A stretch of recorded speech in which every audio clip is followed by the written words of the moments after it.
Welcome back to part 3 of the airship and all of its goodness. This is the last and final part here. We're going to be finishing it up and giving it a paint job and getting it ready to head on out to Aaron over at the FoodCry guys. I want to thank you guys for hanging out with me this whole time in these last 3 videos. It's been a kind of a long journey.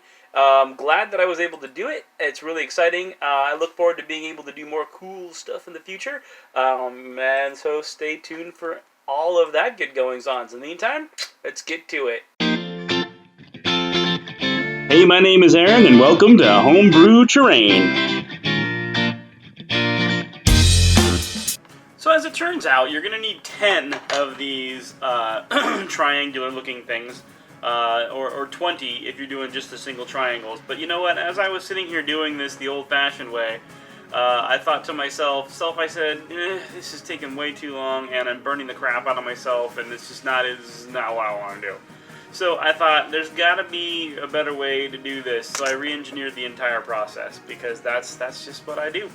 So what we're going to do now is we're going to have, you create a diamond shape. And so you have the same triangle that we drew before, but instead of doing all the thousands of little dags, what I did was I created one single dag in the middle here, and I'm going to glue it to a long strip, so that each one of these guys is going to be on this this strip of cardboard. And then you're going to wrap the cardboard around, boom, and then you're just going to fold these guys in place. But you need something on the top and the bottom to glue them to, so I created these little discs, and that will make it so all the points will glue to the center of this thing, and then they'll all wrap around the outside. And you'll see kind of more what I'm doing here in a minute. Okay, so when you cut this strip out here, this long strip here, you want to make sure that you have a little bit left over, because you're going to wrap that around and glue it to the other side. So now what we're going to do here is wait for this to cool a minute. Okay.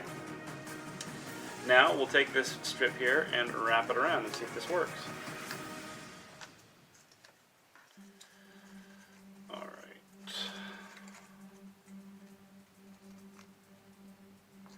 So that's pretty badass. Alright, so we're going to take, normally I would use scissors to do this, but since I don't have any, oh well. I'm going to trim this piece here so that I can get it as close to that diamond tip as possible. See how I did that? I trimmed it up there so that when this piece comes over to here, I can glue it all together like that. Oh yeah, see how that's together?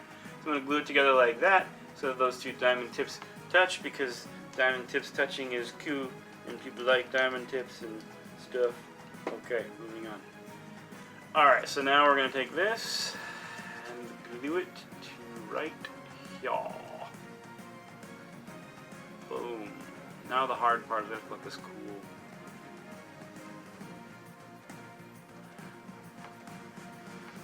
So the way I was doing it before,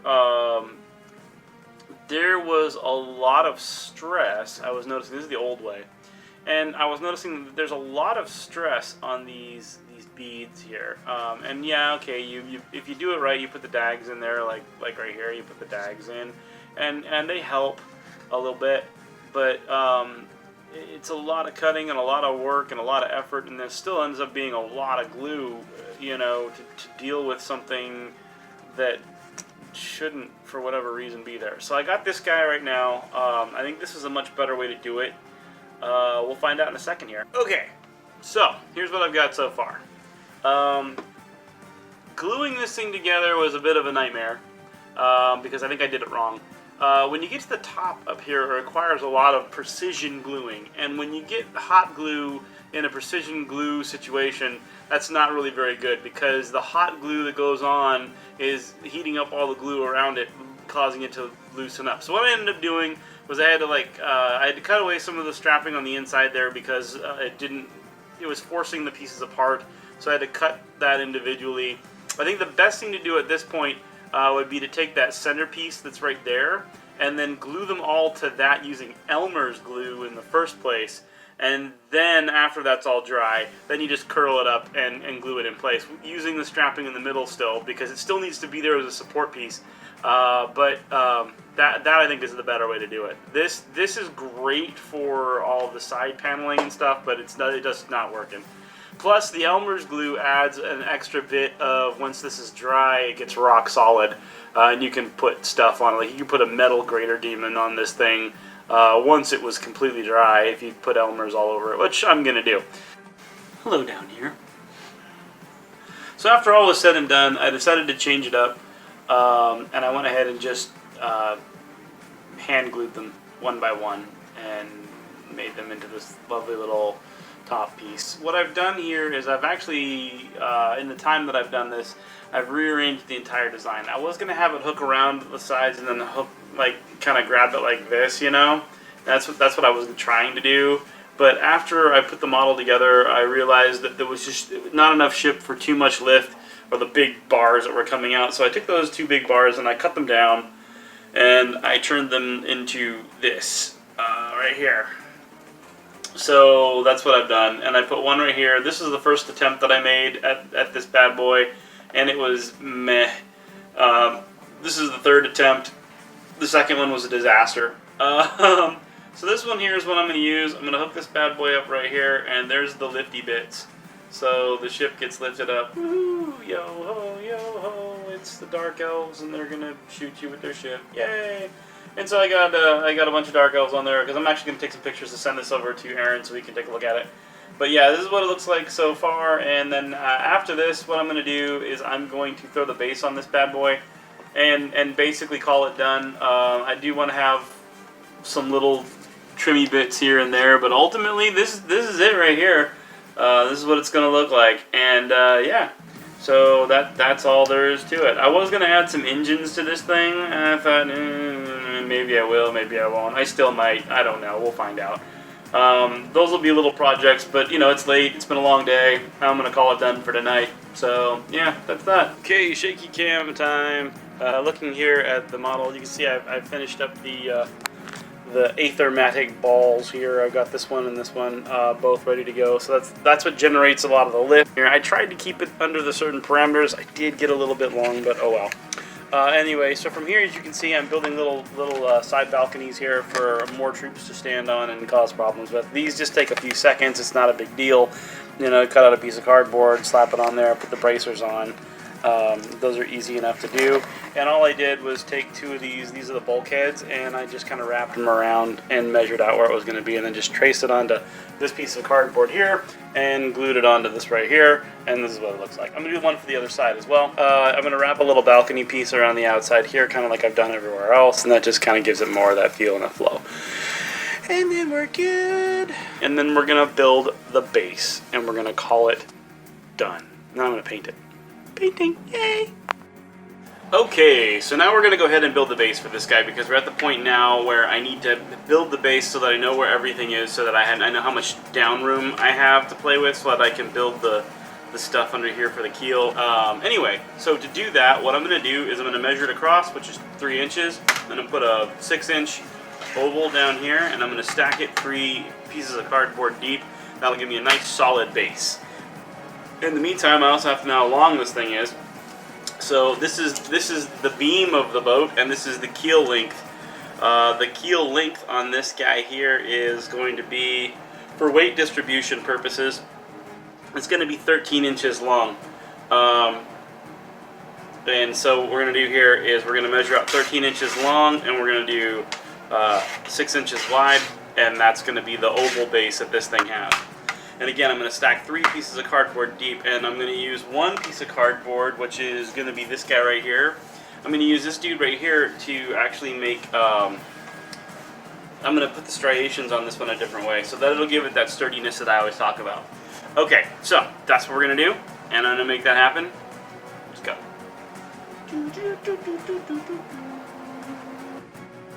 So here I've measured 7 inches by 14, just because I want to give myself an extra inch of play to mess around with. That way at least it has that a little extra bit of stability. So I'm just going to use my X-Acto knife to cut it here, and then I'll have my template, and then from here I'll just oval it out. And that's how I'm going to do it. So let's go.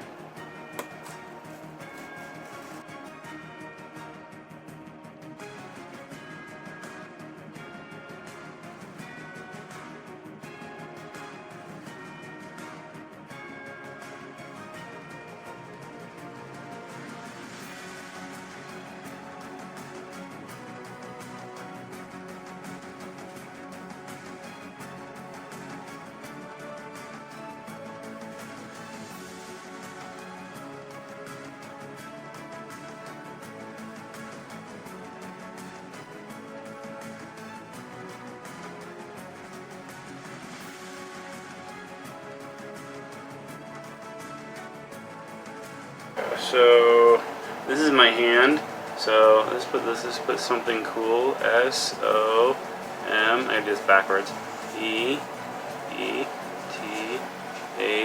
This is your hand. I. And I need this hand. And it runs off the sides. You can't see it. But this is C-O-O-L. I need Something cool. I need this hand. Okay, my hand is needed somewhere else. You can talk loud. It's okay. Hold on, Cool. I gotta mark all this. Jeez, look. See, this is why this stuff doesn't get done on time. Okay, back to what I was doing before I was so rudely interrupted.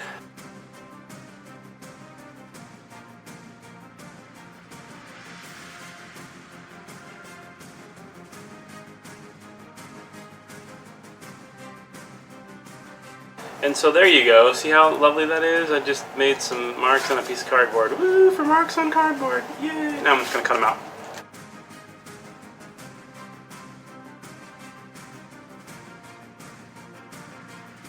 Now if this was going to be just like a regular on the water kind of boat, then boom, there it is right there. I would just glue this bad boy on there and I'd do some gribblies and make it all water effects and watery and stuff. That's when we start using hot glue and Elmer's glue, believe it or not, to make water effects. Now I know a lot of people like to make water effects using cool water effects, you know, resins and things like that, and they are pretty awesome.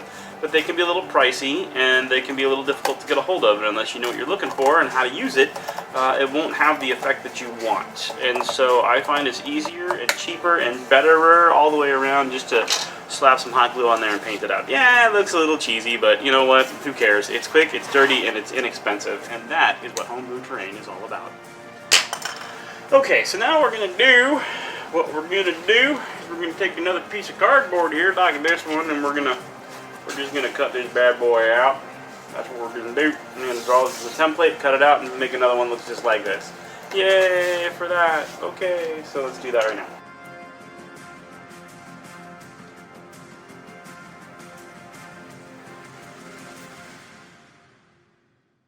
And again, like always, we're going for massive levels of perfection here. This has to be completely and totally geometrically perfect in every way.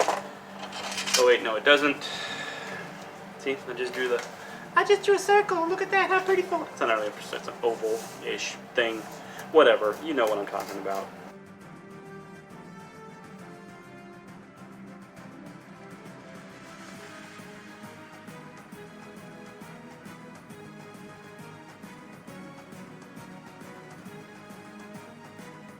So one of the things you can do if you really want to, you can go through and you can cut this out with your X-Acto knife and then go back later on and trim it up with your scissors. And I'm probably going to do that, but maybe not. It depends. It depends on how sloppy I want this base to be, actually, because I am going to add some sand and other stuff to it to give it a little bit of weight. I want the base to be super weighty, so that way the model, when it's sitting up in the air on top of it, it won't want to tip over because the base will be heavier than the model, which, you know, can be kind of tricky sometimes, especially when you're going to send it through the mail and you start thinking to yourself, God, if I put the base and make it really, really, I'll start adding rocks and stuff to it. You know, I'm going to be mailing that, and that's going to get pricey. Nobody wants that. Okay.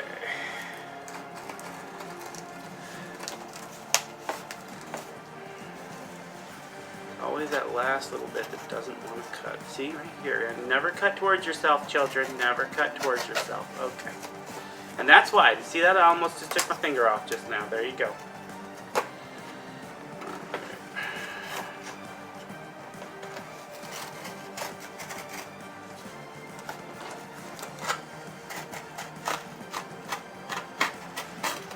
See how it's already starting to bend a little bit right here? We don't want that. I don't want that. I don't want that. So the problem is that the stripey bits are going this way on this one, and they're also going this way on this one. But this is such a large piece of cardboard that I could go out and find a whole box and cut the bottom section of it off and make one of these going that way. And which, you know, I might do, or I could be the lazy man about it. Which is more probably going to be the way I do it, where I take the cardboard like this, see? And I just glue two sections of cardboard in here, so you can totally see that, right? So the stripies are going this way on this one, and they're going that way on this one. You can glue these two together like that, and you can see that it doesn't actually go all the way because the one is too big and everything, and this is already 11 inches and stuff. And so you just cut it into 2 sections, because lazy man, and that's what lazy men do. But that will create a structural weak point, however, so yeah, I'm still gonna do it anyway. Cause I'm lazy, yes I am. Okay.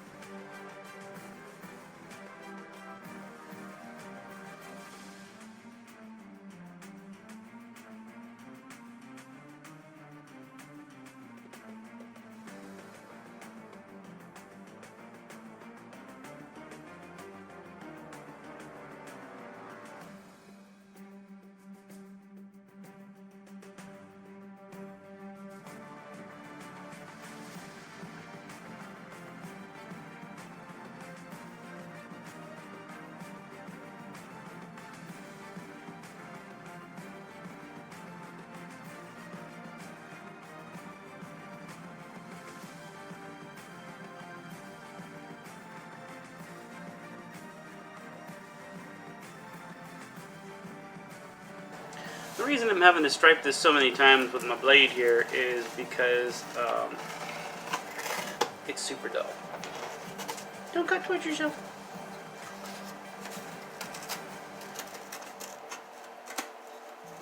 All of my razor blades now are super dull.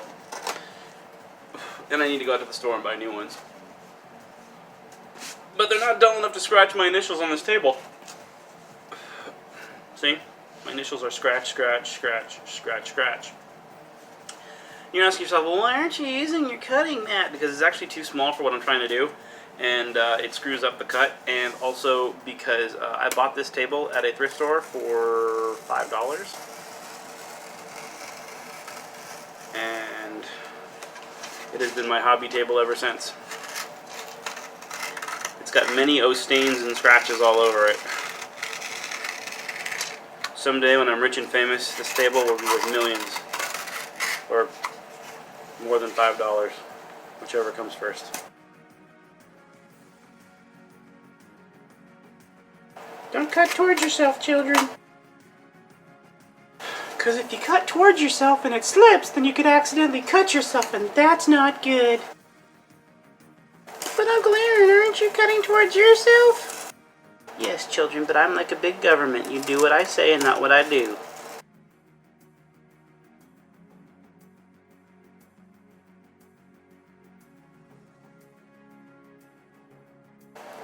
Okay, now these are actually way too long, so what I have to do is I'm going to come into here like this and put this down here as a template, and there's need more down. Yeah, I'm going to put this here as a template. I'm going to slap this bad boy on top of it, and then I'm going to slap this boy on top of it. I'm going to put a mark on both of them, and they will both bear the mark.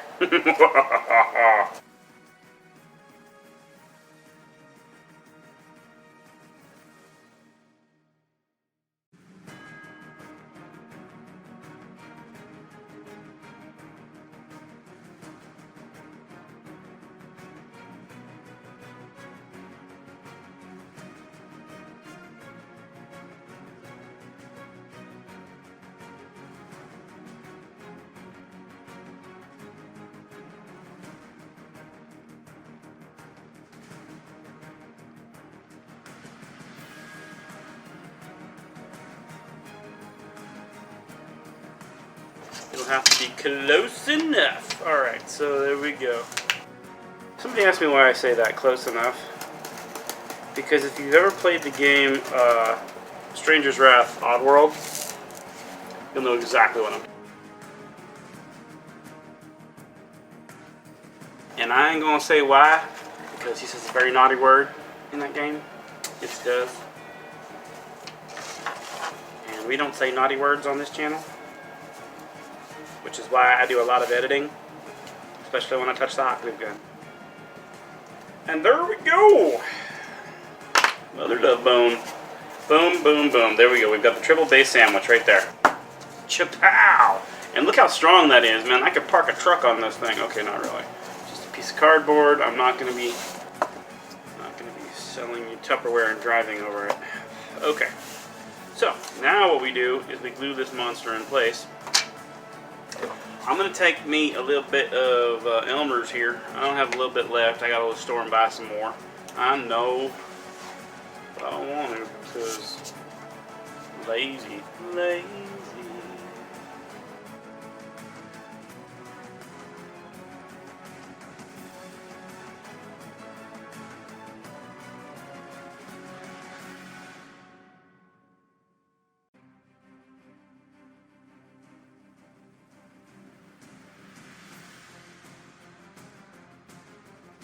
And again, if you just stick this on here and it's all good to go. Like that. There. Now, if you want to, you can put some heavy books on this. Boom. And let it dry. Because I know a lot of people that would do something like that. But I ain't going to do that because I don't want. So what I am going to do, though, is hot glue.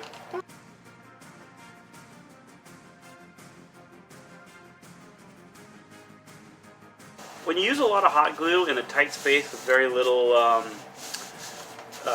ventilation as far as the glue itself is concerned, you're going to end up running into the part where it'll stay hot for a long time and it'll stay gooey and liquidy.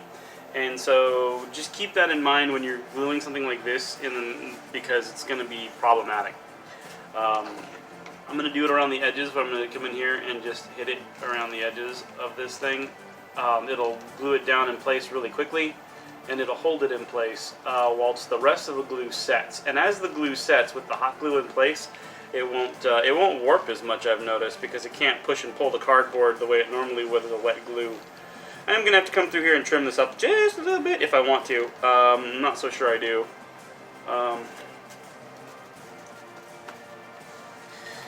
And then you just come through here. And what I found is that you use your fingers to squish the top part down like this, and then you see the parts that come out on the sides, so your fingers aren't there when that happens, because that could be really, really damaging. Ask me how I know.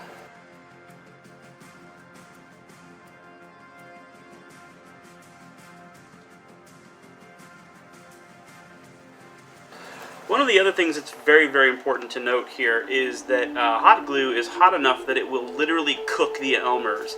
And so when you squirt hot glue into this bad boy, you'll hear the Elmers kind of sizzling and popping. Just keep that in mind, because wherever you'll glue it onto things and it becomes a real mess. Or if you have Elmer's glue on your finger and you stripe it off with a hot glue and it's still super hot and you're not paying attention, you will literally turn that Elmer's glue into some kind of napalm that burns the crap out of your fingers. I know that from personal experience as well.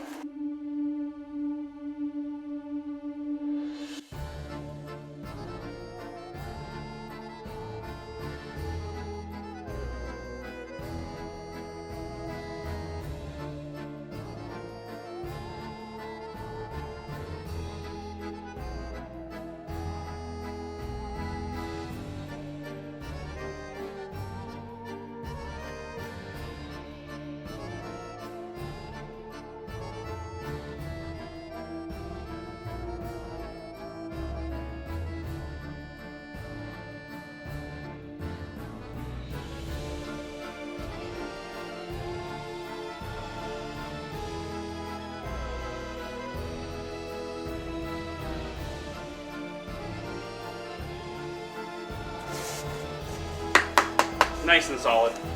So this is where the base is going to be for this guy. It's going to be floating above this, so it's going to look like this, and it's going to be floating up here. Ooh, look at me floating on my bad self. And that'll be workable. Yay! So if I pull this up, you can actually see it a little better. There you go. So it'll be like this. Now, how high up do I want this to be? That is the question. So there you go. There's a full 12 inches. Yeah, see, it goes right up off the camera. And I don't think I want it that high. How high do I want it? That's a good question. Yeah, that's about good right there. So if I pull this, I'll make it an even 10. Now, the way I'm measuring this is from the top of the stand here to the floor of the upper deck. So if you look up here where the helm is, this is where the base is going to be glued into underneath here. I'm going to have it come up into here, and I'm going to have it glue to this part of the base right here. So this whole area right here is going to be chucked in with a giant piece of base that comes out like a hook, like a horn, if you will. And it's going to be flat on the bottom part. And so I'm going to glue that onto there, and it's going to horn up into here, and it's going to glue this whole back section together. That way it's all one solid piece back here, and it will literally sit very well. And then this will have the base kind of curve, and it should always be a curve because curves are much more stable than if you went straight up and down, then it would tip really easily. But if I curve it like this, it's going to distribute the weight more evenly across the base itself. And I'm going to have it glue all the way to the front here, and kind of like a point, like again, like a horn, if you will. It's going to come up and into the base right here, and it's going to come all the way down to the front of the base here. So the entire base will redistribute the weight of the entire boat. And that's how it's all going to work. Yay! Okay, anyway. So I have... Hi there! So I have 4 of these pieces cut out. As you can see, the cardboard, just double them up just so it's going to be stronger. Because this is going to be lifting the entire model in the air, I wanted it to be a lot stronger than it would normally be just with a single piece of cardboard. Not that a single piece of cardboard wouldn't be strong enough to hold it up in the air, but it just, you know, it's one of those things where you want to make doubly sure, right? I'm sending this in the mail, it's going to go to an event, people are going to be mucking with it. I want to make doubly sure. So what you're going to do now is you're going to have 2 of these bad monsters, because these 2 are going to be glued together like this. And then they're going to come together in a point like that. And here's the base. And so they'll come together like this. Come together right now. Okay. Like that. Like, yeah, sort of. Without the glue, it's a little easier to see it. But anyway, it's going to be like this on the base. And then this top piece right here, which isn't going to be so wimbly-wombly, will come up into the base of the boat like this. There we go. Yeah, like that. And it will flare up like that. There you go. Da-da-da-da. And of course it's not glued in place, so it's not going to be all wibbly-wobbly. Like this. And the boat will rest like this. The front of the base, you want it to kind of, if anything, you want the boat to point upwards a little bit instead of, you know, whatever. I want it to be as evenly keeled as possible here. But if I have to, I'll jack it backwards a little bit so that the boat points up, so we don't kill the invisible swordsman. So anyway, the boat should be like this, and it's going to like that. So then I'm going to glue a piece of cardboard here, and it's going to be like a little triangle shape, and it's going to come down, and it's going to glue all this together in a triangle shape. And then this front piece here will glue to the back of the door here. So if you look at this right here, this door right here is actually a giant slab of cardboard on the underside. See, so there's the door on the back side. And so this whole area right here is going to glue to the front of the base. The top of the base is going to glue to the bottom of the deck right here. And then the back of the base will glue along this piece here. And I have that already cut out right here. And this is going to glue down the back side. Now this is going to be the same width all the way down because it doesn't need to taper. It's just going to be like boom. Like that. Boom. See? So that's the back of the base right there. And then that's going to glue on to the base pieces right here. And then that's how we're going to do it. And it's all going to be really cool. And I'll show you how that all looks here in just a moment. Yay! So the inside piece, so when you look at these 2 guys here, there's going to be a piece in the middle here that as these guys meet at the top, and they'll flare out of the back like that and then come to a point in the middle. That actually required a little bit of engineering, as it often does. And so the way it works out is that it turns out to be like closer to 1 inch on the top up here. It flares out in the middle to 2 inches, and then it comes to the point in the front. And it required me to do a lot of math and measuring. So it ends up being 20 inches long. So what I'm going to do is I'm going to cut this bad boy out here and just get it all lock, stocked, and ready to rock. So I'm going to glue this whole monster together to show you what it looks like. So here's the back piece, here's the 2 side pieces, and then here's the inside middle piece. And again, just like a horn that you'd have off the side of your head, this is exactly what it's going to look like. Alright, and when I get it ready to rock and roll, I will show you what it looks like. So far, here's what we have. I have it all locked and ready to go on this side. And now that it's all glued in place on this side, I'm going to take this last piece here and slap it on. It's going to need a little bit of shaping, you know, because obviously it's not going to want to go on exactly how it's supposed to, but it's going to, whether it likes it or not. It's going to go on, and it's all going to be good. It's all going to be good. So here we have it. This is the actual base piece that we're done with here. In the end, this bad boy actually took a lot of heavy-handedness up here and a lot of just being patient and letting the glue cool as I had to like kind of force it all into the right shape.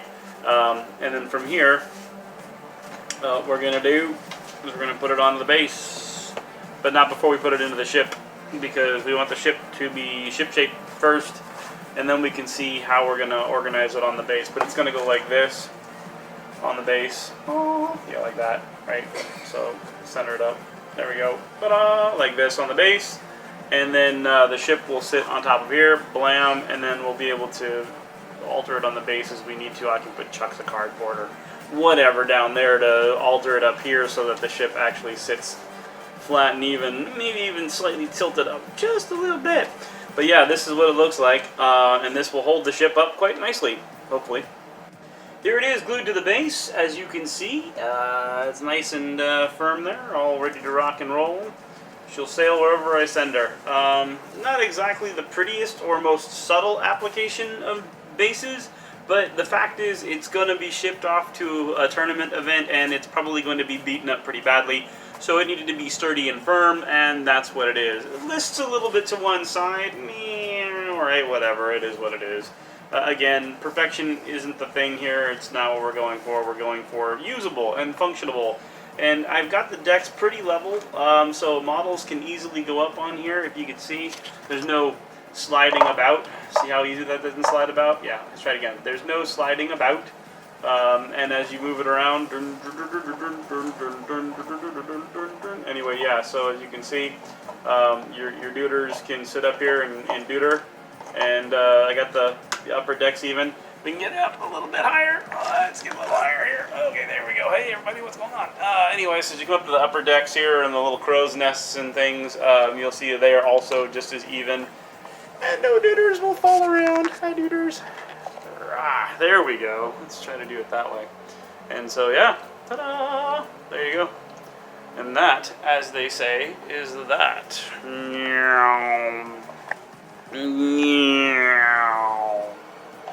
Anyway, so yeah, there she is. The shrouds are always the most tedious part of any ship build. So if you can see here, what I'm doing is I'm literally just hot gluing. I gotta get my finger in the way. I'm literally just hot gluing the strips of twine in here, and then I'm running them down to the side of the ship here, and then hot gluing them in place. And then I just literally hot glue a piece of string across the side pieces here. So it looks like this. Nothing too exciting, just enough to give you the impression that these are shrouds and that's how they work.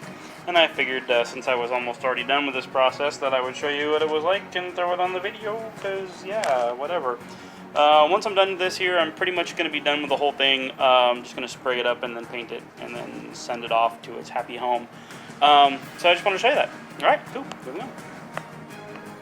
So here we have it all primed up and ready to go. I'm just going to go ahead and get her a paint job. And I'm going to use a lot of different metallics and washes to make the hull look all purpley and dark elfy. And then of course I'll use a lot of wood stains and stain colors on the doors and the planking. So yeah, I'm going to go ahead and get it all painted up, and you guys will see what it looks like when it's done.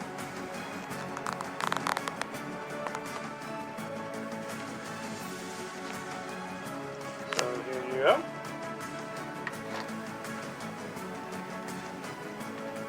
My boat so far, with the paint job being pretty well done.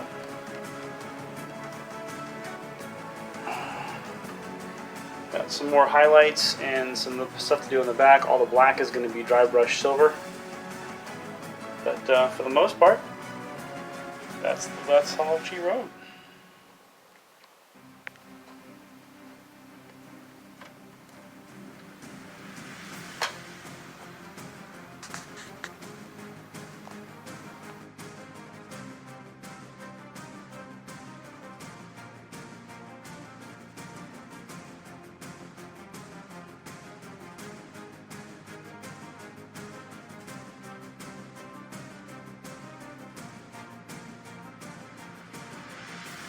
So I used a brass paint to create the brass effects that you see on the side of the ship.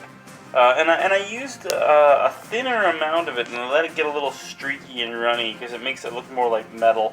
Then I went back through and I did a little bit of a dry brush of silver on the rivets. And so what I'm looking at here, now I didn't do the base at all because that's going to be custom for whoever I'm sending. I'm actually sending this to somebody who's going to use cotton or some other stuff to fill in the base. And I'm not going to deal with that. So now what I'm going to do is I'm going to dry brush all of this area, all the black that you see. That's all going to be dry brushed like with a rusty silver, and I'm going to put the stuff here, and then I'm going to metallicize this stuff as well. So, and then paint the ropes, and it's all done. And so that's what you're going to see me do now, is I'm going to, the shrouds, I should say. That's what these things are called right here. These ropes are called shrouds. And so, yeah, that's what I'm going to do. And I'll show you what it looks like when it's done. So in the end, I decided that I was going to go ahead. It was just taking way too long to dry brush, and I was being lazy.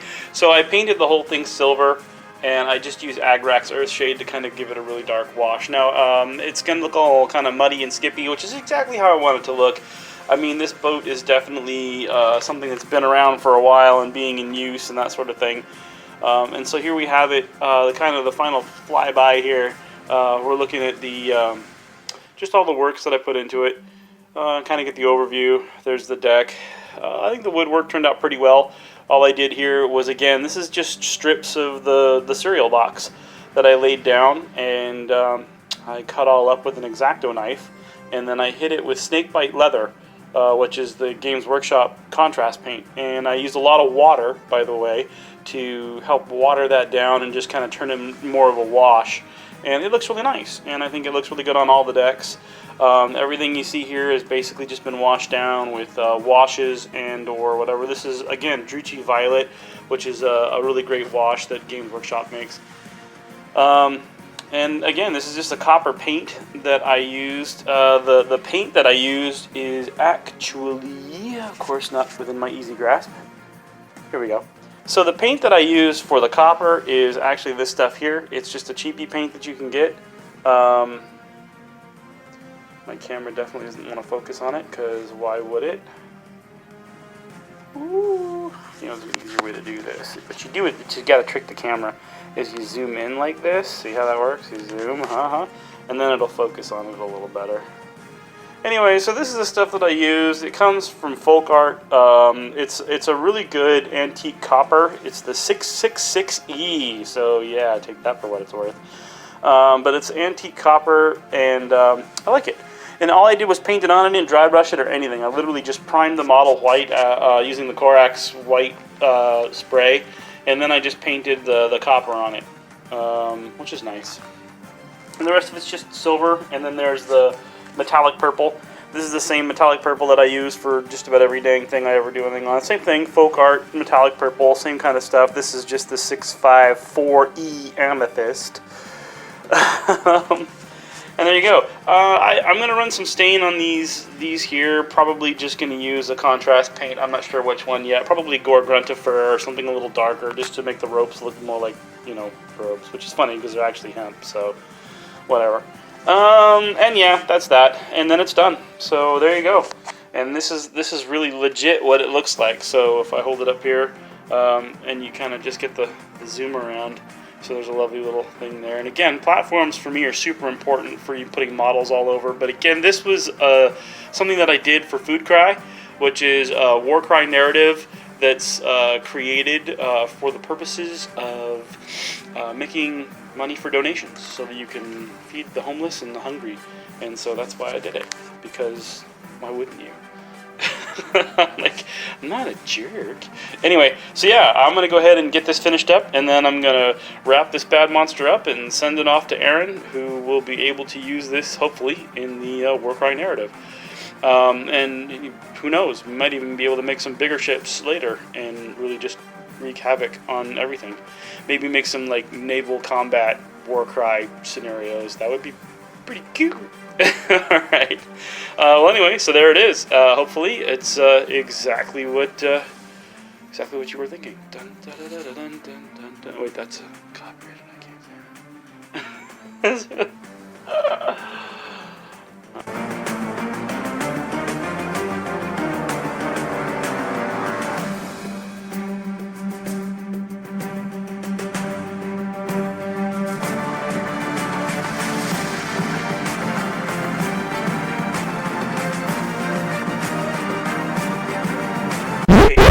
With the pirate music already. If I never hear pirate music again, it'll be way too soon. Ah!